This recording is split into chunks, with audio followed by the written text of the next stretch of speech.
Et on va rester en Mayenne avec une expo qui a lieu sur des grilles. Ça se fait à Paris, au Jardin du Luxembourg, et bien en Mayenne également. Et pour montrer quoi? Eh bien pour montrer 53 produits 100% estampillés Mayenne. Si vous avez l'image d'un département 100% rural, eh bien vous vous trompez. Valère Mbéa, Rémi Guinet. Quel est le point commun entre un DVD, un bus électrique ou encore un mini Babybel? Le point commun entre les 53 produits présentés dans l'exposition, c'est qu'ils sont tous fabriqués en Mayenne.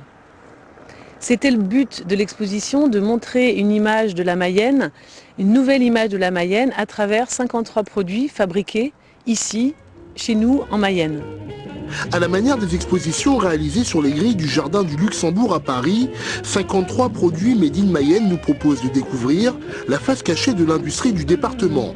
L'idée, c'était de montrer au grand public, le plus largement possible, aux Mayennais, mais aussi à l'extérieur de la Mayenne, des savoir-faire et des talents présents sur notre territoire, dont on ne parle pas forcément, ou du moins pas assez, et qui ne sont pas connus. Lancée depuis quelques jours seulement, l'exposition rencontre déjà un franc succès. Je trouve ça vraiment très esthétique. Ça, les photos sont vraiment magnifiques.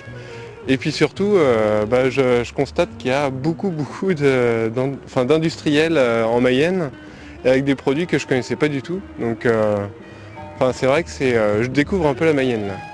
Artiste photographe, mais avant tout mayennais de cœur, l'auteur des clichés Jean-Charles Druet a voulu porter un regard novateur, tout en respectant une règle simple.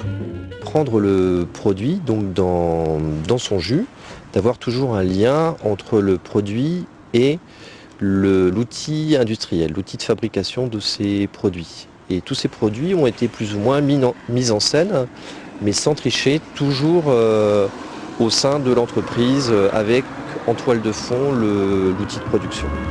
Édité en marge de l'exposition, un livre regroupant l'ensemble des photos est d'ores et déjà disponible. L'exposition 53 produits Made in Mayenne restera quant à elle visible au musée des sciences de Laval jusqu'au 20 avril. Allez, c'est la fin de ce journal.